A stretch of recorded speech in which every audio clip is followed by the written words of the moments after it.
Chapitre 1. Faites la connaissance de l'être vivant le plus extraordinaire. L'être le plus extraordinaire du monde vit actuellement. Faites sa connaissance grâce à ce livre. Et toute votre vie sera transformée. Mais, en le reconnaissant, vous éprouverez un sursaut d'étonnement. Vous découvrirez ensuite son secret.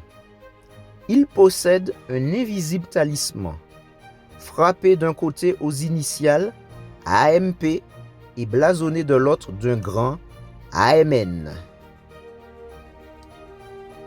Ce talisman possède deux étranges pouvoirs. Sur l'une de ses faces, il attire à lui santé, succès, bonheur et richesse. Tandis que de l'autre, il les repousse avec une force égale. Le premier de ces pouvoirs, l'AMP, porte certains hommes au pinacle et les maintient au fait des honneurs. Le second, l'AMN, en retient d'autres au bas de l'échelle sociale ou précipite leur chute. L'histoire de S.B. Fuller nous servira d'exemple pour montrer comment fonctionnent ces forces. Si nous sommes pauvres, Dieu n'y est pour rien. S.B. Fuller, issu d'une famille de 7 enfants de Louisiane, commença à travailler dès l'âge de 5 ans. À 9 ans, il était muletier. Mais personne ne s'en étonnait, car les enfants de fermiers commençaient à travailler très jeunes. Les familles acceptaient passivement la pauvreté et n'aspiraient à aucune amélioration de leurs conditions de vie. Sur ce point, le jeune Fuller différait de ses amis. Il avait une mère remarquable, qui refusait d'accepter pour ses enfants l'existence misérable qu'elle avait toujours connue. Elle trouvait anormal que sa famille ne parvienne qu'à côtoyer un monde de joie et d'abondance sans jamais l'atteindre. Elle parlait à son fils des rêves qu'elle caressait. « Rien ne devrait nous acculer à cette pauvreté, » lui disait-elle. « Et surtout n'admets jamais que cette pauvreté nous soit infligée par Dieu. Dieu n'a rien à voir là-dedans. Si nous sommes pauvres, c'est que ton père n'a jamais éprouvé le moindre désir de s'enrichir. Nul chez nous n'a eu jusqu'à présent la moindre velléité de changer, de devenir quelqu'un. Personne n'avait donc cherché à développer ce désir de s'enrichir. Cette idée s'installa avec tant de force dans l'esprit de Fuller et lui parut si évidente qu'elle changea toute sa vie. Il se mit à vouloir être riche. Il fixait sa pensée sur ce qu'il désirait, mais la détournait de ce qui lui paraissait inutile. C'est ainsi que naquit et grandit son brûlant désir de richesse. Le moyen le plus rapide de faire de l'argent, décida-t-il, c'était de vendre quelque chose. Il choisit le savon.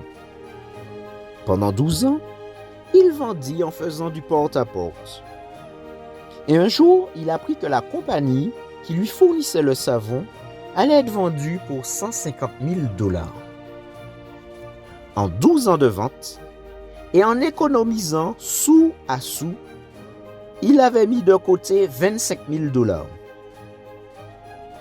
Il fut convenu qu'il déposerait ces 25 000 $ et que le solde, soit 125 000 $, serait payé dans un délai de 10 jours. Le contrat stipulait que s'il ne respectait pas ce délai, il perdait du même coup le premier versement qu'il avait fait. S.B. Fuller, pendant les 12 ans où il avait travaillé comme représentant, avait gagné le respect et l'admiration de plusieurs hommes d'affaires. Il alla donc les voir. Il obtint aussi de l'argent de ses amis personnels, ainsi que de banques de prêts et de groupes financiers. Au soir du 10e jour, il avait rassemblé 115 000 $. Il ne lui en manquait donc plus que 10 000. À la recherche d'une illumination. Tous les moyens qu'on emploie pour se procurer de l'argent, je les avais utilisés, raconte-t-il. La soirée était avancée. Dans l'obscurité de ma chambre, je me suis mis à genoux et prié. Je demandais à Dieu de me conduire à celui qui pourrait me prêter à temps ces 10 000 $ qui me manquaient. Je me dis que j'allais arpenter la 61e rue jusqu'au moment où j'apercevrais un bureau encore éclairé. J'intercédais pour que cette lumière, cette illumination, soit le signe que Dieu m'exauçait. Il était 11h du soir et S.B. Fuller parcourait la 61e rue à Chicago. Ce n'est qu'après plusieurs pâtés de maison qu'il vit un bureau encore éclairé. Il y entra et aperçut un homme qu'il connaissait de vue, assis à son pupitre, fatigué d'une si longue journée. Il comprit qu'avec lui, il ne fallait pas jouer les timorés. « Aimeriez-vous gagner 1 000 $ lança Fuller. La question surprit son interlocuteur qui répondit « Ben oui, bien sûr. Dans ce cas, faites-moi un chèque de 10 000 $ et quand je vous rembourserai, je vous donnerai 1 000 $ de commission. » Fuller lui donna les noms des autres bailleurs de fonds et lui expliqua l'affaire en détail. Il n'a jamais oublié cette rencontre.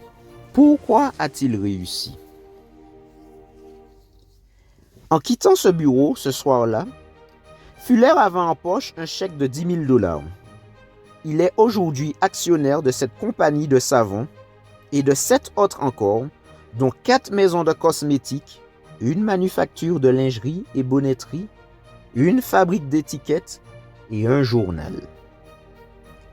Dernièrement, nous lui avons demandé de nous dévoiler le secret de sa réussite. Et il nous a répondu ce que sa mère lui avait dit bien des années auparavant. Si nous sommes pauvres, Dieu n'y est pour rien. Ce sont ceux qui nous ont précédés qui n'ont jamais ressenti le désir de s'enrichir. Personne dans notre famille n'avait voulu devenir riche. Moi, voyez-vous, je savais ce que je voulais, mais je ne savais comment m'y prendre pour y parvenir. Pour m'éclairer, je lisais la Bible et des livres d'édification et de perfectionnement. Je priais pour que Dieu m'aide à atteindre mes objectifs. 3 livres jouèrent un rôle important dans ma vie et m'aidèrent à faire une réalité de mon brûlant désir. Ce furent 1. La Bible. 2. Réfléchissez et devenez riche.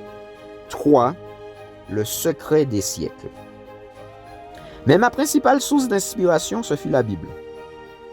Quand vous savez ce que vous voulez, il vous est plus facile de saisir au vol l'occasion qui se présente. Ainsi, lorsque vous lisez un livre, vous faites un parallèle avec ce qui se rapporte à votre cas et vous notez les éléments qui pourraient vous aider à atteindre votre but. S.B. Fuller portait sur lui l'invisible talisman marqué AMP d'un côté et AMN de l'autre. Il est donc parvenu à des réalisations qui auraient pu sembler du domaine du rêve. Il importe de noter que S.B. Fuller débuta dans la vie avec moins de facilité que la plupart d'entre nous. Mais il s'était fixé un but élevé et il y est parvenu. Le but à choisir dépend évidemment de chacun de nous. Vous avez pleinement le droit de dire « Voici ce que je choisis. Voici ce que j'aimerais tout particulièrement accomplir. » Et si ce but n'est pas contraire aux lois de Dieu ou de la société, vous l'atteindrez. Vous avez tout à gagner à tenter cette expérience. Ceux qui parviennent au succès sont précisément ceux qui ne se laissent pas décourager. Il se peut aussi que votre but dépasse vos forces. Chacun n'est pas appelé à être un S.B. Fuller. dirigeant d'importantes entreprises commerciales. Chacun ne choisira pas de payer le prix d'une vocation d'artiste, au sens premier du terme. Pour beaucoup de nos contemporains, les vraies richesses de la vie sont bien différentes. C'est aussi une réussite que de vivre une vie heureuse, bien remplie, riche d'affection. Vous pouvez avoir ces richesses et d'autres encore. C'est à vous d'en décider.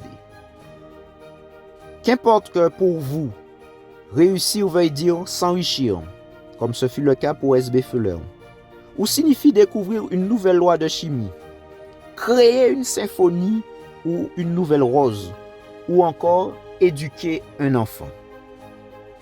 Pour atteindre votre but, le talisman invisible marqué d'un côté AMP et de l'autre AMN vous sera une aide précieuse.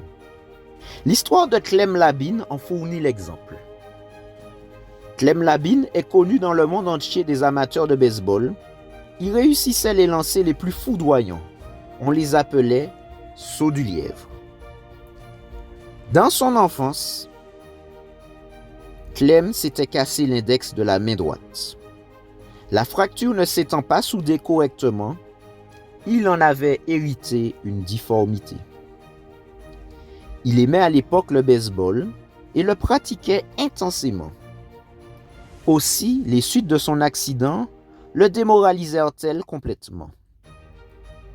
Il lui avait semblé qu'il devrait désormais renoncer à devenir joueur professionnel. L'adversité contient toujours le ferment d'une nouvelle chance, lui dit son entraîneur. Bien souvent, des aventures qui paraissent désastreuses se muent en bénédictions déguisées. Tout dépend de votre façon d'accueillir les événements. Clem ne put qu'approuver ce qu'on lui disait et il continua à jouer. Il se rendit bientôt compte qu'il était particulièrement habile à lancer la balle et que son droit déformé, au lieu de le gêner, lui rendait grand service.